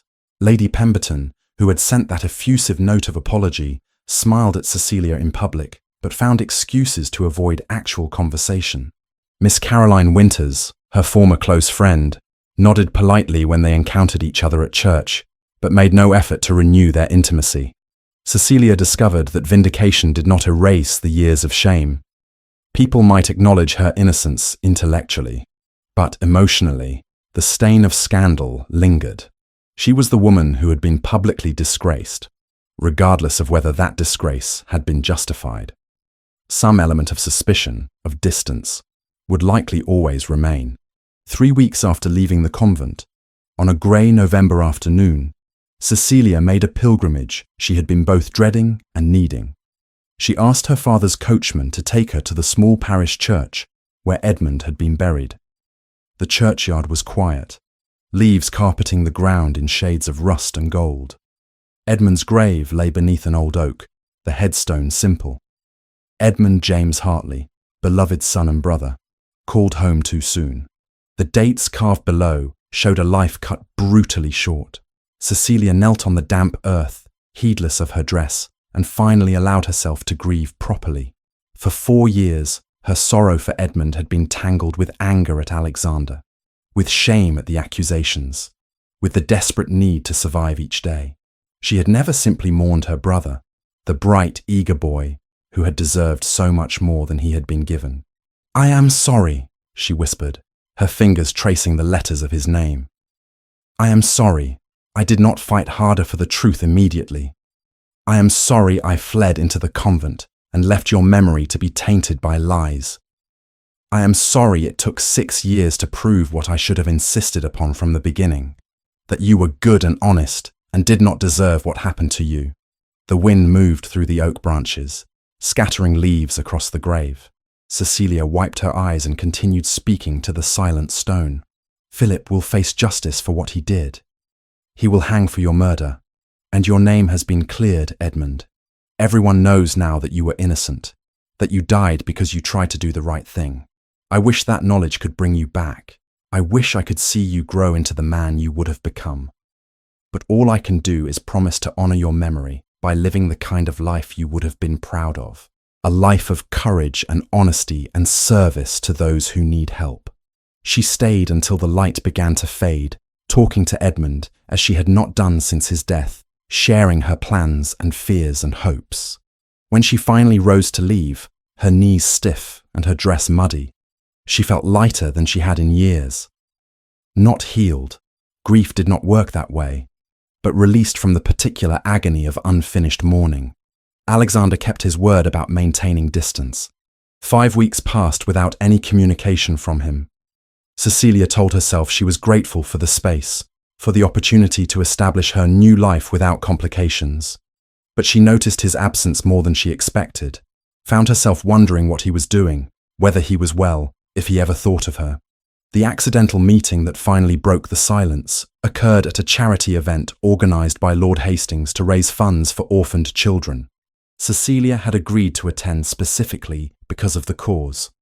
Her time with Molly and the other convent orphans having given her a deep commitment to the welfare of vulnerable children. She was examining a display of children's artwork when a familiar voice spoke behind her. "That one is my favorite. The use of color is quite remarkable for a child of 7. She turned to find Alexander standing a respectful distance away, his expression carefully neutral. "Your Grace," she said, her heart suddenly racing in a way that annoyed her. "I did not expect to see you here." "Lord Hastings invited me," Alexander replied. "I have been supporting his orphan charity for some years. I thought perhaps you might be in attendance, given your own work with children, but I did not wish to presume." They stood awkwardly for a moment, the conversation of other guests flowing around them. "How are you?" Alexander asked finally. "Are you settling well at your father's house?" "Well enough," Cecilia said. "It is an adjustment, returning to society. People are complicated in their responses." "I imagine they are," Alexander said quietly. "For what it is worth, those who matter have welcomed you back sincerely. The others are not worth your concern." "Spoken from the security of a dukedom," Cecilia replied, then immediately regretted the sharp tone. "Forgive me. That was unkind." But not inaccurate," Alexander said with a slight smile. "My position does insulate me from certain social pressures. I should not pretend to fully understand what you are navigating." They spoke for a few more minutes, the conversation gradually becoming less stilted, touching on mutual acquaintances, the weather, the charity's excellent work. When they parted, Alexander bowed formally over her hand. "It was good to see you, Cecilia," he said. "If you ever wish to speak, to walk in the park, or simply have tea, you need only send word. I meant what I said about keeping my distance, but that does not mean I would not welcome your company, should you choose to offer it." Over the following weeks, they began a cautious reconnection. A walk in Hyde Park with her maid as chaperone. Tea at a respectable establishment where they could be seen but not overheard. Carefully worded letters discussing books they had read. Ideas about social reform. Memories of better times. It was not romance. It was two people who had once cared deeply for each other, attempting to discover whether friendship, trust, or anything more might be salvaged from the wreckage. Cecilia maintained firm boundaries, allowing closeness only in carefully measured increments. Alexander respected every limit she established, never pressing, never presuming. During this same period, Cecilia found her purpose crystallizing. The idea came to her during one of her weekly visits to Molly at the convent. Why not establish an orphanage that could provide more individualized care than the convent could manage with its limited resources? A place where children like Molly could receive specialized attention, where those with particular needs could be served with expertise and compassion? She discussed the idea with the Mother Superior, who enthusiastically endorsed it. "The convent could provide some of the children," she said, "and we could work together, pooling resources and knowledge. You have expertise with medicinal herbs and remedies that would be invaluable for sick or fragile children." Cecilia threw herself into planning.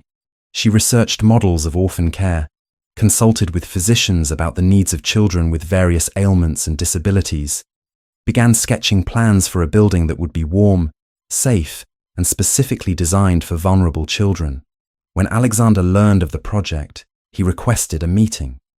"I would like to provide financial support," he said, without preamble. "Before you refuse, please hear my reasoning. This is not charity toward you. This is investment in a necessary social good.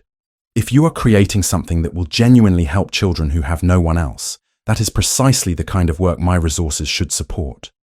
"I will not accept help that comes with strings attached," Cecilia warned. "I will not have you controlling decisions about how the orphanage is run." "No strings," Alexander promised. "You will have complete autonomy. I will provide funding and nothing more. You make every decision about staffing, admissions, daily operations, everything. My role will be limited to ensuring you have the resources you need." After much consideration, Cecilia accepted. The orphanage began to take shape, a modest but well-appointed house on the outskirts of London, close enough to the city for physicians to reach easily, but far enough for fresh air and green space. The first residents included Molly, who moved in with palpable excitement at the prospect of remaining in Cecilia's daily life, along with 2 other children from the convent and 3 from London workhouses. Watching Molly settle into her room, listening to the child's delighted laughter as she explored the space that would be hers, Cecilia felt a profound sense of rightness. This was what she was meant to do, not hiding behind convent walls, not returning to the frivolous pursuits of high society, but serving vulnerable children in practical, tangible ways.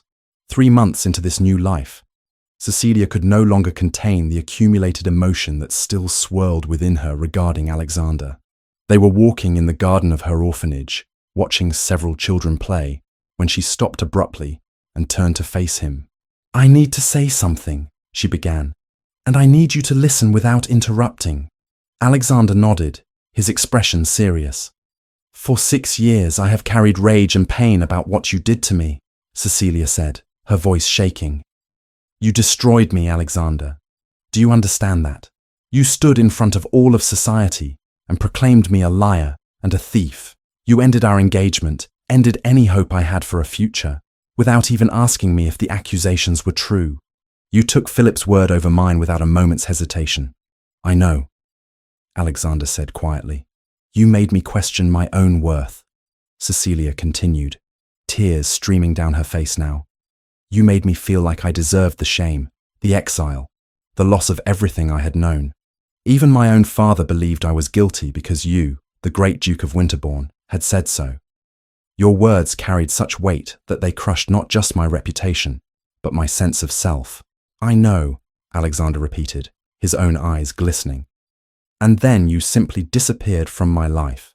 For 6 years, silence. No questions, no second thoughts, no acknowledgement that perhaps you had been wrong. Nothing.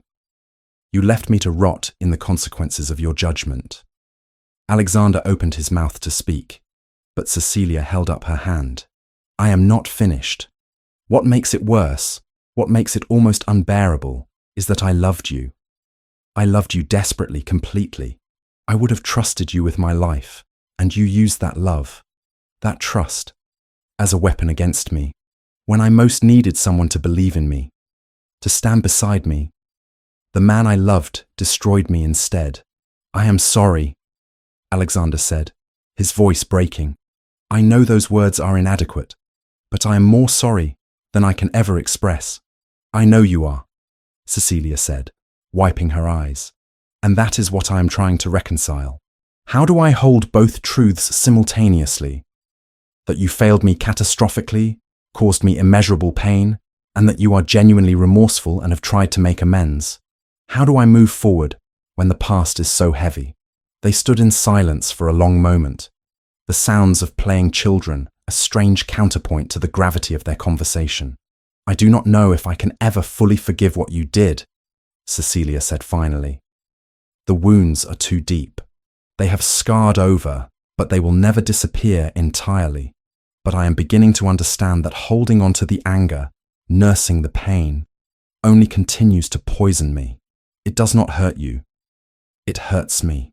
So I forgive you," she continued, "not because you deserve it, and not because the past is suddenly acceptable. I forgive you because I need to be free of this weight. I forgive you so I can move forward with my life unencumbered by bitterness. Do you understand the distinction?" "I do," Alexander said, "and I am grateful for even that much. I know I do not deserve your forgiveness at all." "No," Cecilia agreed. "You do not. But I am giving it anyway, for my own sake. What we do with that going forward, I honestly do not know." They continued walking, something fundamental having shifted between them. Not reconciliation exactly, but perhaps the possibility of it, somewhere in an uncertain future. 3 months had passed since that difficult conversation in the garden. 3 months of steady, careful rebuilding. The orphanage had flourished beyond Cecilia's initial hopes. What had begun with 6 children now housed 12, with plans to expand to accommodate more. Molly had settled into her permanent residence with evident joy, her room decorated with dried flowers from the garden and a shelf full of books that Cecilia read aloud each evening. The work consumed Cecilia's days in the most satisfying way. She rose early to prepare medicines from her herb garden, supervised lessons for the older children, comforted the younger ones through nightmares and homesickness, managed the small staff of nurses and teachers she had hired. It was exhausting, demanding, often heartbreaking work, but it was hers, freely chosen, and it filled her with purpose she had never found behind convent walls or in society's drawing rooms. Alexander had become a constant presence, though always respectful of boundaries Cecilia established. He visited weekly, sometimes more often, bringing supplies the orphanage needed, playing with the children, offering quiet support without attempting to control. The children adored him, particularly the boys, who hung on his stories of estate management and horsemanship with rapt attention. Cecilia watched him during these visits, saw the genuine warmth with which he engaged even the most difficult children, the patience he showed Molly when she asked endless questions about things she could not see. She saw, too, the way he looked at her when he thought she was not watching, his expression a mixture of longing and careful restraint. On a crisp afternoon in late February, Alexander arrived at the orphanage with a basket of apples from his estate's orchards. The children swarmed him immediately, and he distributed the fruit with mock solemnity, making each child bow or curtsy before receiving their prize. Cecilia watched from the doorway, smiling despite herself. After the children had scattered to enjoy their treats, Alexander approached her. "Might we walk in the garden? I have something I wish to discuss." The garden was dormant in winter, but still beautiful in its starkness.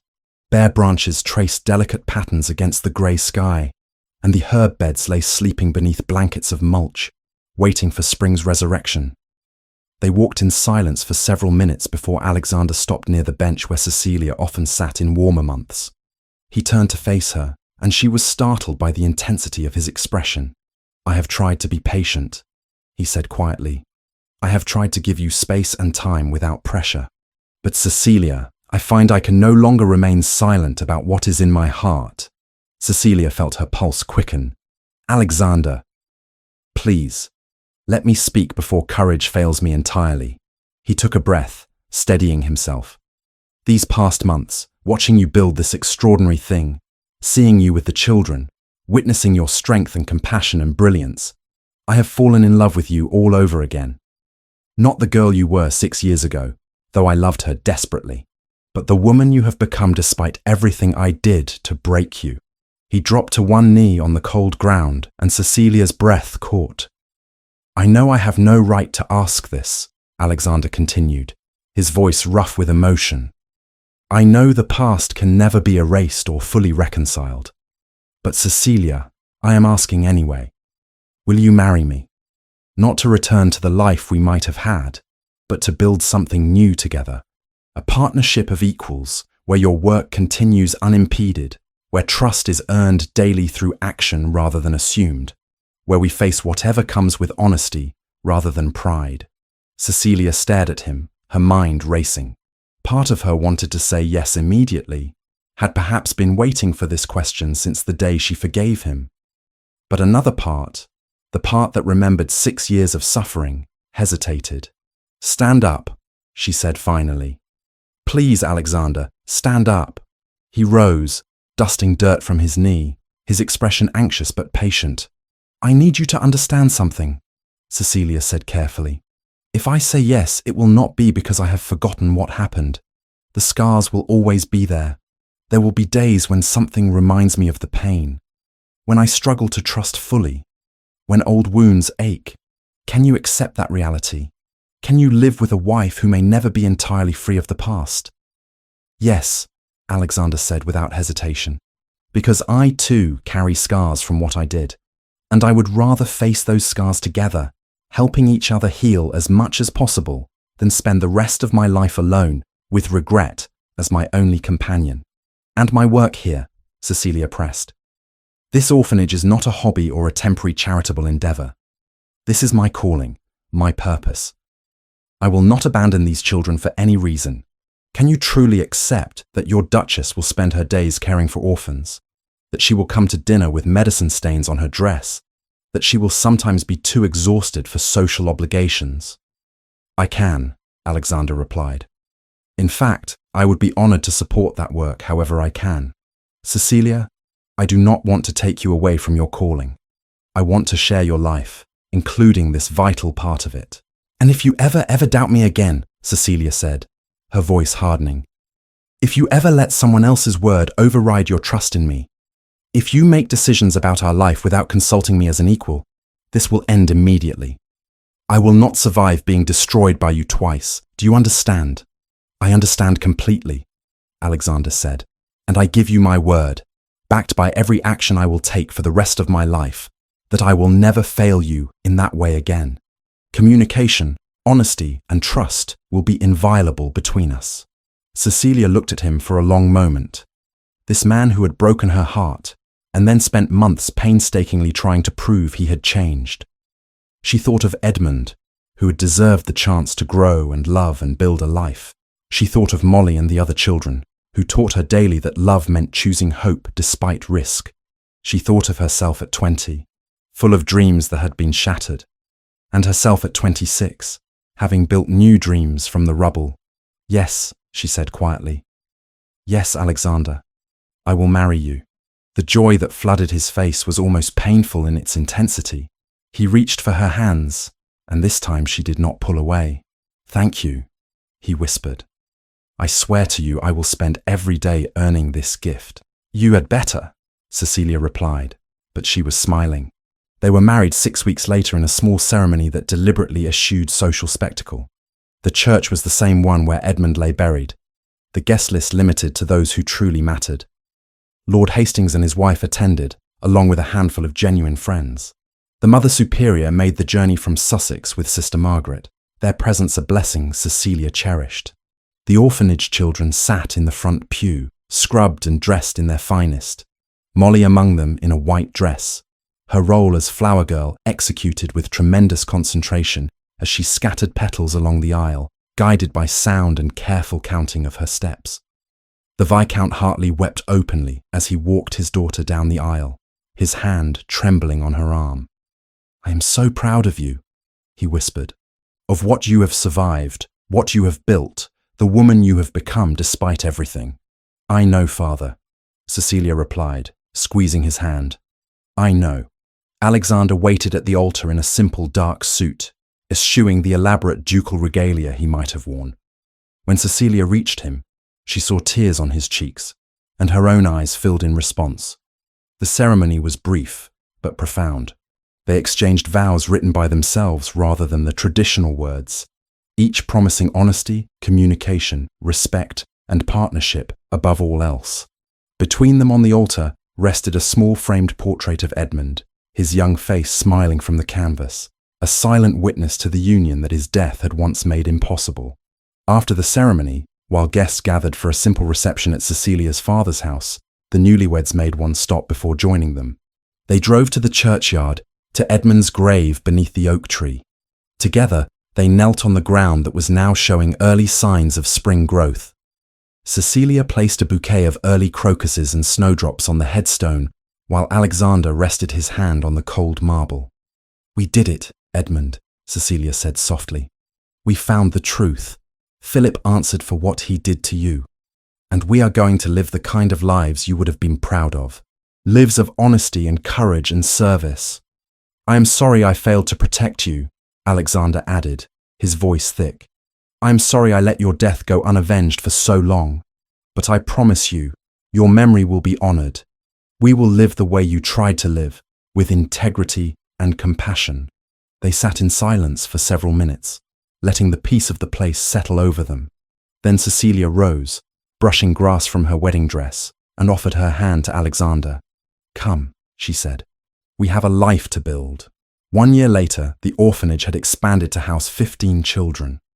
Molly, now 8 years old, had become an unofficial assistant, helping younger children learn to navigate the world with confidence despite their various challenges.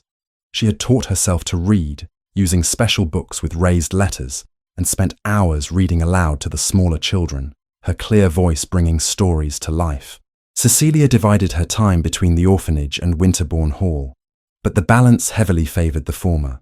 Alexander had adapted his schedule to support her priorities. often working from a study he had established at the orphanage property, so he could be near while she worked. Together, they had implemented sweeping reforms across the Winterbourne estates. Tenant families received better housing and fairer rents. Workers were paid living wages. Education was provided for estate children regardless of their parents' ability to pay. The changes had cost money, but had produced measurable improvements in the lives of hundreds of people. Society had eventually accepted their marriage, though some matrons still whispered about the scandal-touched Duchess who spent more time with orphans than in drawing rooms. Cecilia paid them no mind. She had learned that the opinions of people who valued propriety over compassion were not worth considering. The marriage itself was not always easy. There were moments when old wounds ached, when Cecilia felt the weight of the past pressing down. There were arguments, misunderstandings, days when trust felt fragile. But there were also moments of profound connection, of laughter, of partnership that made the difficult days worthwhile. On their first anniversary, Alexander found Cecilia in the orphanage garden at twilight, sitting on the bench surrounded by herbs beginning their spring growth. He settled beside her, taking her hand. "Are you happy?" he asked. Cecilia considered the question carefully. "Happy is complicated," she said finally. "I carry scars that will never fully heal. I miss my brother every day. I remember pain that shaped me in ways both good and terrible. But yes, Alexander, I am happy, not despite those things, but somehow because of them. They taught me resilience, showed me my own strength, led me to work I love, and people who matter." "I love you," Alexander said simply.